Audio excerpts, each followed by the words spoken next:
Hello everyone, it's me Uncle John. Today I am going to read S5 5068 Junie B first grader at last, chapter 5 to chapter 9.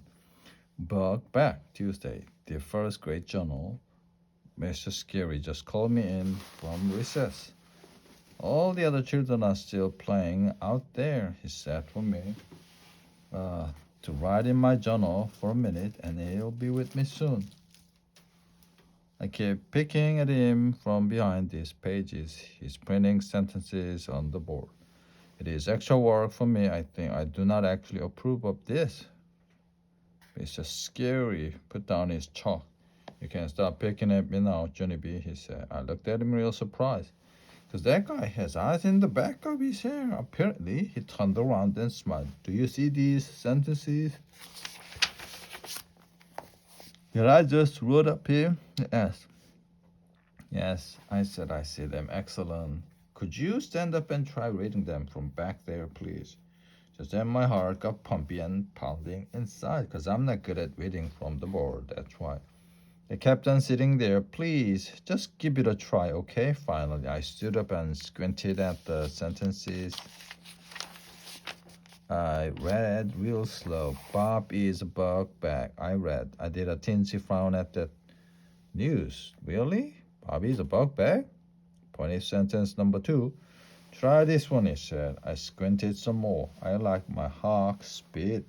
I read again. I looked at my teacher, very curious. Those sentences are oddballs, aren't they? I said. Pointed at the last one. Just one more to go. This time I stretched my neck and I strained my eyes. Jack is going to... I scrunched my eyes even smaller. To jail? I read. I did a gasp. Really? No falling? Jack who? Mr. Scary came back to my seat. He took my hand and walked me closer to the board. Could you try reading them again from here, Junie B? I'd made my voice real whiny, but I don't want to read them again. I told him, I already know what they say. Just one more time. So finally, I did a big breath and I read the sentences all in a row. Bob is a big boy. I like my dog Spot. Jack is going to Jill's. I covered my mouth, very surprised. Hey, what do you know? What do you know? He's going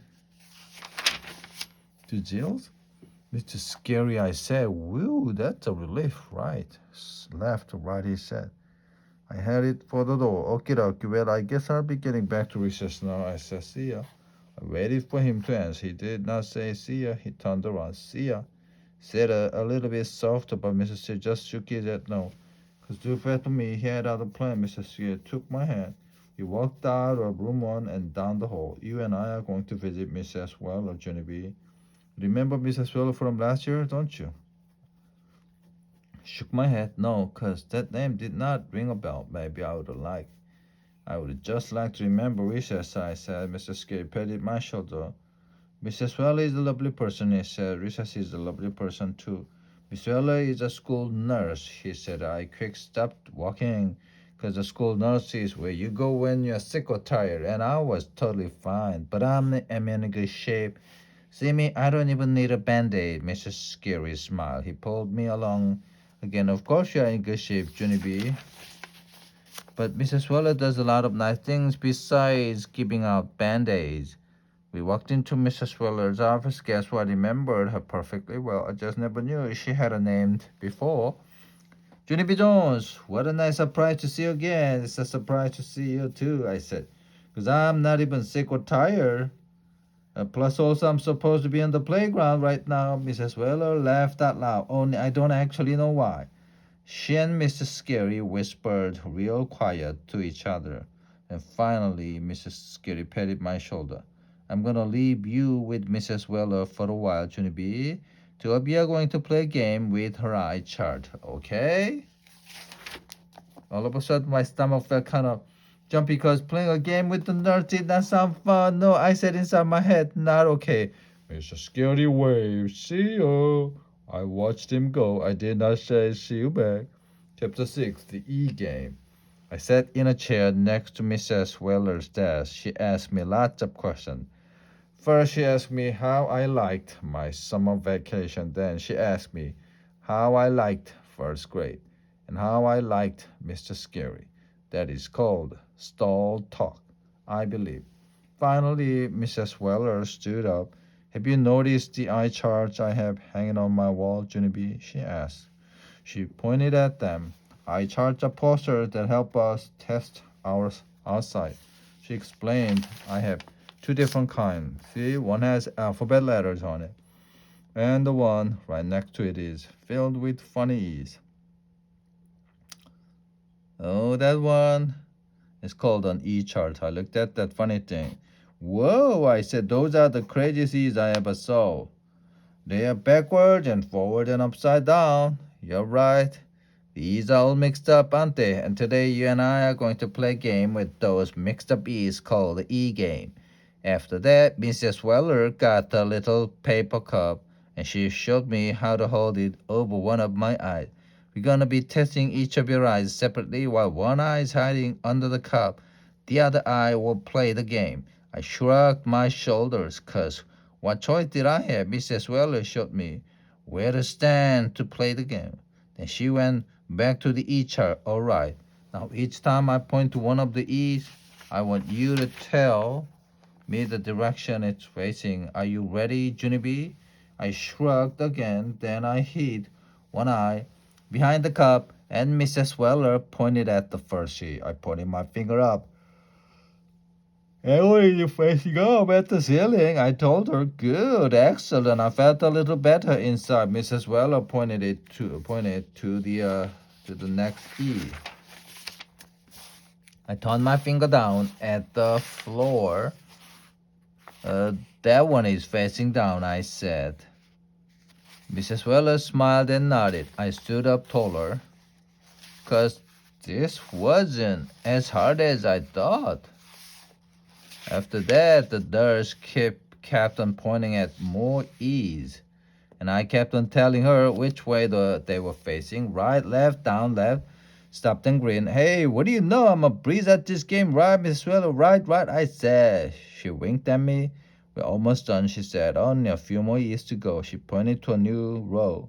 There was a fudge smudge next to her finger. Whoops. What happened there? Did someone spill something on your chart? Mrs. Weller did a little frown. She kept pointing at the smudge. Can you tell me anything about this mark at all, Junie? She asked.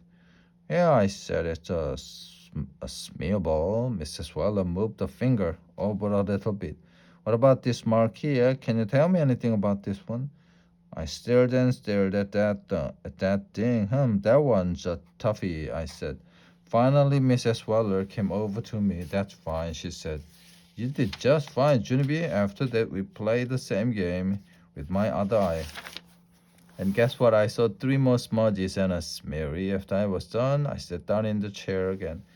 And she said I need glasses. I do not like Mrs. Weller. Chapter 7, Good Guessing. The nurse called to mother at her work. She tattletaled about the glasses. The mother tattletaled to daddy. Those who wouldn't let the matter drop. They talked about glasses all during dinner that entire night. I couldn't even digest my food that good because they kept talking about those stupid dumb glasses. Sooner or later, almost everyone ends up wearing glasses, Junie. Really, they do. I put my chin in my hand, real glum. Really? They don't? I grump. That is telling you the truth, Junie. Besides, you're going to look absolutely adorable in glasses. No, I am absolutely not. I grumped again. Sure you are, said Daddy, and just think how great it'll be to see the words on the board. I covered my ears. Not great, not great, not great. Listen to me, honey, please. Glasses are like magic windows for the eyes. When you put them on, poof, the whole world becomes crystal clear. I did a huffy breath. Poof yourself, I grumped after the mother picked me up, and she carried me to my room, 'cause there was one grump too many. The next morning, Daddy took me to the eye doctor. Eye doctor did lots of more eye tests with me. They were sort of fun, only I didn't tell Daddy else. The doctor put drops in my eyes. Drops make eyeballs get biggish and darkish. Eyeballs look very attractive that way. After eye doctor, I went home till my drops were off. Then Daddy drove me to school. And guess what? All of the children stared at me when I came in the room.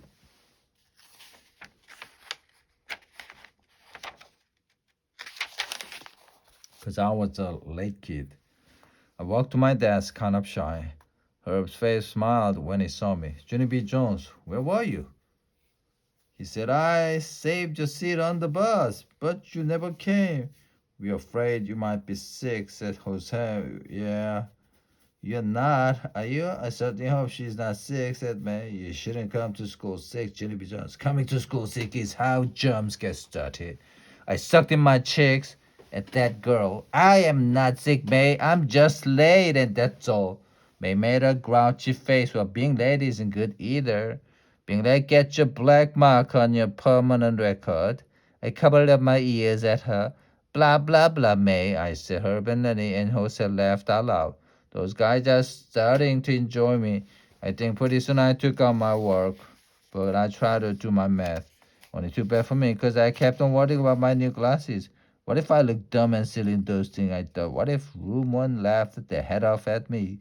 What if I look like a goony bird and no one wants to be my friend? The worrying wouldn't go out of my head. Maybe I needed to talk to somebody about this, possibly. I reached out and tapped on Herb. Hey, psst, Herb, I whispered real soft. I have something I need to tell you. Only I am really afraid to say it. 'Cause what if you laugh at me? Only you probably won't, but I still don't think I should take the chance. So please don't ask me more about this than I mean it. After that, I waited and waited, but Herb did not ask me. I tapped on him again. Okay, fine, I'll give you a hint. But first, you're going to have to turn around and sneak a peek at me. Herb turned around and sneaked a peek. I quick made round circles with my fingers. I held them in front of my eyes. Okay, what am I doing here, Herb? What does this look like to you? I'm making round circles in front of my eyes. See? What do you think they are? Shush! Stop bothering Herb, Junie B Jones. If you don't shut right now, I'm gonna tell the teacher. I jumped right up from my chair 'cause I had it with that girl. That's it. No, you shush, head May. I'm not even bothering Herbert. I'm giving him a hint about my new glasses, and that's none of your beeswax, sister. May's face looked shocked at me. Her mouth came all the way open. You're getting glasses, she said real loud. You're getting glasses? You're getting glasses? Said all of room 9. The children stared and stared. My head felt hottish and sweatish. I sat back down in my chair, then looked at her, kind of sickish. I whispered the words, good guess. Chapter is showing and telling. Dear first grade journal, today I brought my new glasses to school. They are hiding in my sweater pocket. 'Cause I don't want to put them on, that's why. My stomach is in a knot ball. Also, there is a tension in my head. We're having a show and tell soon. I wish this day was over. Mr. Scary clapped his hand. Okay, boys and girls. Put your journals away now. I'll give you more time later if you need it. But right now we have to get started with show and tell. Who'd like to go first this morning? May sprang out of her chair. I would. She called out, then she quick grabbed the brown envelope out of her backpack. She ran to the front of the room. It's my report card from kindergarten. Everyone, she said, real thrilled. I brought my report card to share with you. May waved it all around in the air. Look, can everyone see this? I got all E pluses. E is for excellence. See, there's an E plus next to every single subject. Number 1, I followed direction. Number 2, I used my time wisely. Number 3, I observed the school rules. Number 4, I cleaned up my work area. Number 5, I stood up. Thank you, May. That's very interesting, but I'm afraid that we are going to have to move along now. May raised her voice. Number 5, I was courteous and respectful. Number 6, I used the materials wisely. Number 7, just then Mr. Skitty took May's arm and he held her back to her seat. Lenny raised his hand to go next. He passed around his new styling gel, plus also he let us touch his hair. After that, Sheldon showed us how long he could stand on one foot. Joseph sang a song about frog, and Shirley showed us her turkey sandwich. She showed us the bread and the mayonnaise and the tomato. Finally, Mrs. Scary stood up again. Alrighty, Shirley, excellent sandwichy. But I only think it should go back in its bag now. Shirley sat down. Mr. Scary looked around the room. Okay, who wants to go next? My stomach flipped and flopped because a nervous idea popped into my head. That's why. I looked down at my glasses in my sweater pocket. I swallowed very hard and I quick raised my hand in the air. Me, I blurted out. I do. Mr. Scary, it's been great, Junie B. Did you bring something to share? I quick pulled my hand down again. No, I just changed my mind. My heart was thumping and pumping. I picked at my glasses one more time. My legs stood up and they rushed me to the front of the room. My knees were wobbly and shaking. I bent over and did a deep breath. Miss Skitty came over to me. Are you okay, Junie B? Would you like to sit down and wait to do this another day? No, I want to get this over with. And fast as anything, I reached into my pocket and pulled out my new glasses. May started to laugh, was loudish and minish. Look, it's her glasses. She brought her glasses for show and tell. And ha ha ha, they are purple. Tears came into my eyes. I quickly covered my face with my hands. I wanted to sit down, but my legs wouldn't even move. I stood there very frozen. And then all of a sudden I heard a noise. It was the sound of a running feet. I think I looked up. My new friend Herb was heading to the front of the room. Guess what? He took the glasses right out of my hand and he put them on his own face. Cool, purple glasses. He looked all around. Wow, my eyes could never see out of these. Junie B, your eyes must be really special. He looked admiring of me. How do your eyes even do that, huh? Do you have X-ray vision or something? He asked. I shrugged my shoulders, kind of shy. I don't actually know. Herbert, I said, possibly. Here, put them on and read something. I rocked back and forth on my feet. Well, okay, Herb. If you insist, I said. After that, I put on my glasses and I walked all the way to the back of the room. I read the announcement off the board. Friday, September 23rd. Today, get ready for show and tell. The end, I said. After that, I went back to my desk. Herb hurried over to me. He gave me a high five. And guess what else? Sunny and Josie gave me high fives. Mr. Skid did a thumbs up. Excellent glasses, Junie B Jones, he said. Si, said Jose. Excelente. Yes, called Lucio. I like those glasses to Junie B because purple is a popular fashion color this fall. My heart felt chilly at the news. I looked at Mary Betty smudgy. Well, yay for purple, I said after show and tell was over. Mr. Skid gave us more time for a journal. Picked up my pencil real happy, and I added two more runs. Hey, what do you know? I think I might like first grade. I looked around the room and grinned. Everything was crystal clear. The end.